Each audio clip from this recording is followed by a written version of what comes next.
Our today's topic is risk and return. Basically, risk and return is another vital point of finance. Here, risk and return both starts with R, and those both are closely related. How both are closely related? Let's look at the another slide. Initially, it is said that both are positively related. What is positively related? Because whenever the risk is high, return also be high. If risk is low, return also be too low. That's why it is closely related, and obviously the positive relation there is prevailing. Whenever we are making an investment decision in financial asset, we always consider risk and return. We always prefer high return but low risk. But we have to get the idea that if we prefer high risk, that will there will be also the high return. But if we only require the high return with low risk also provide you the low return. So there is also the relationship of positive relation. Thank you very much. So next look at to the point of comparison. um, there are example of three companies. Look at the point that risk XYZ is continuously increasing, return continuously increasing. And if I say you that just choose any option of between among XYZ, you will definitely go for Z. Why? Because Z is providing 30% return. It's good thing, but you keep have to mind that 30% return is also associated with high risk. Let's look at the risk of Z company. Look at the point that it is 20% riskier than other, almost like double, na? So that's why if you tell me that, madam, what you will prefer, I will say I will go for Y, because Y is giving the moderate risk and moderate return. How we will going to use these dimensions for decision making purpose? Let's look at the point. In this chapter we will learn to calculate return and risk in terms of two calculation. For risk calculation we will try to learn SD and CV, and for return purpose we will calculate expected return and record rate of return. Expected return, basically the return in terms of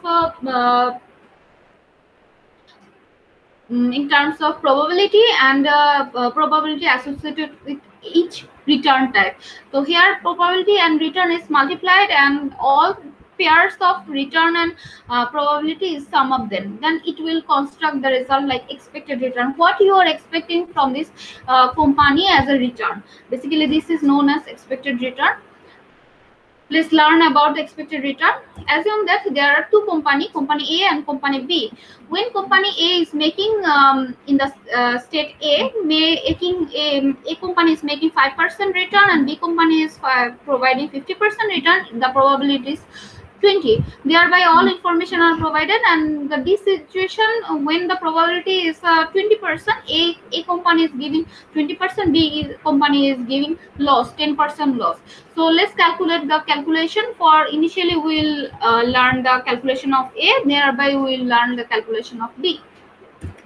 For calculation purpose, expected return of A, we basically know A expected return, it comes from the summation of P and R. So thereby we will multiply each pair like probability and return. Each time we are multiplying, and total summation is given by here. And as we are calculating the result in terms of percentage, we get 0.125, and we are just converting the result in 12.5. Next comes the B. As I have told you, just for company A, it is exactly like this.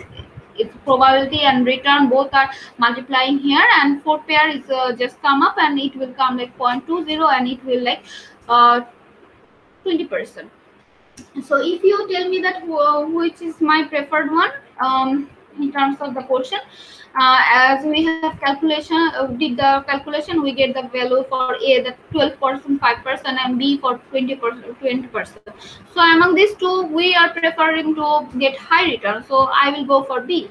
Basically I will go for B, but I have to keep in mind that B will also give us the high risk. So let's calculate the standard deviation as risk.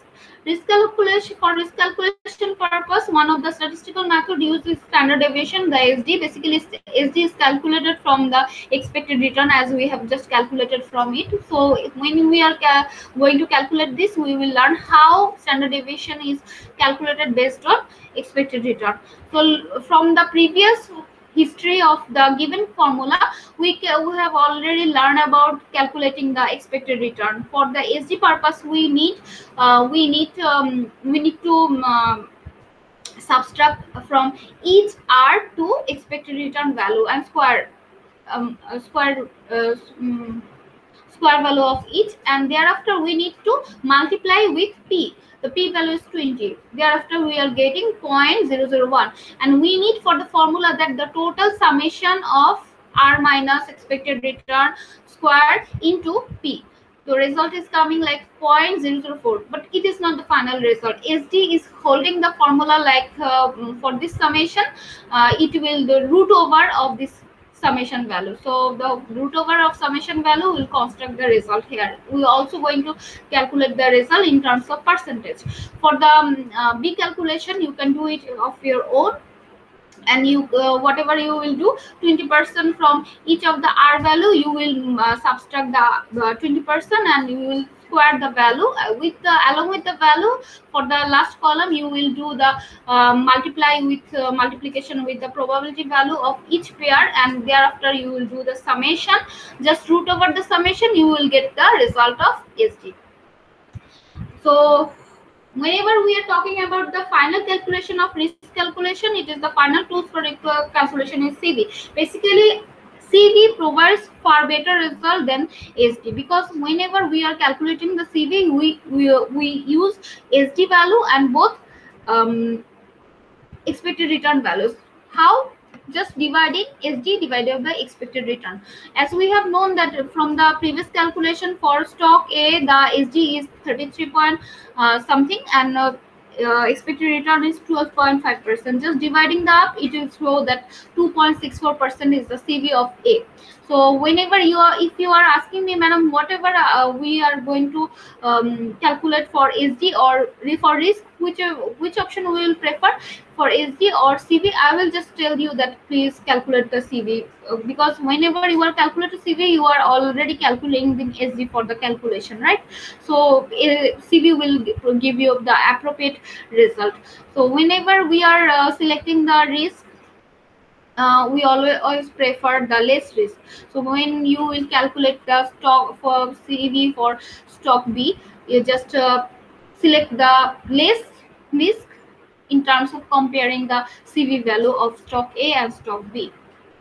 Next, we are going to calculate the required rate of return, another return calculation technique. For this purpose, we will use the theory of capital market. It is known as capital asset pricing model. Capital asset pricing model describes the relationship between risk and return in terms of four assumptions. The four assumptions are like, first one is capital market efficient. That means capital market holds all required information whichever we are needed for the calculation purpose.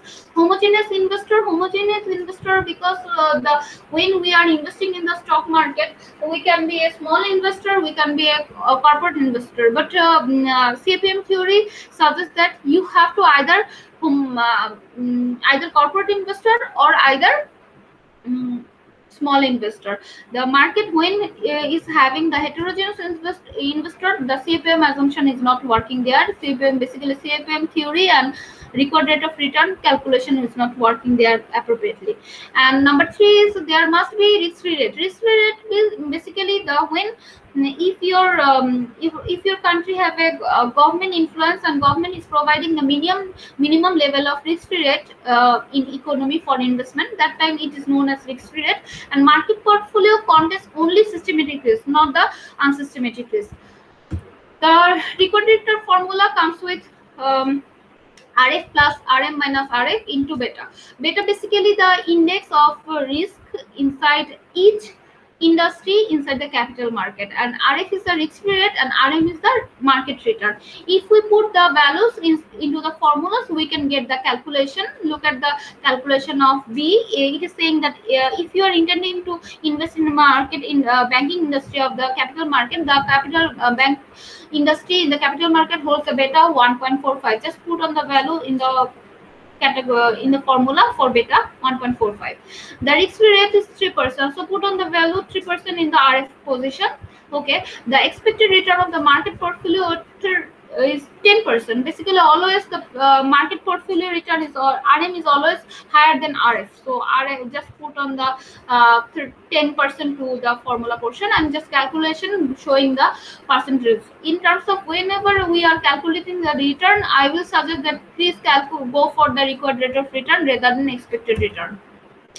So whenever we are making decision in terms of required rate of return or expected return, I will suggest to calculate the required rate of return and they get back the decision. And for risk purpose, I will suggest to calculate CV.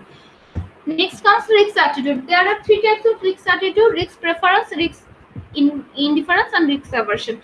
If your expected value is less than the certainty equivalent amount, that time it will create a risk preference, and if the both value is equal, that time it is risk indifference. But if the value is higher in terms of expected value, less than the less value is certainty equivalent, it is known as risk aversion. Next comes to the diversification. Whenever we are looking at the figure of here, security A, security C, security D, and combination. So basically, if we are planning to invest in security, either security C or security D, we can get the situation here or there. To minimize the risk and having the higher or moderate level of return, we can just do the portfolio. Okay, portfolio means diversification, distributing a risk into more than one stock. Okay, so you are not now you are not investing in either C or either D. You are investing according to your preference, combining in security C and D. It can be 60%, 40%, or 40%, 60%. Thereafter, what will happen?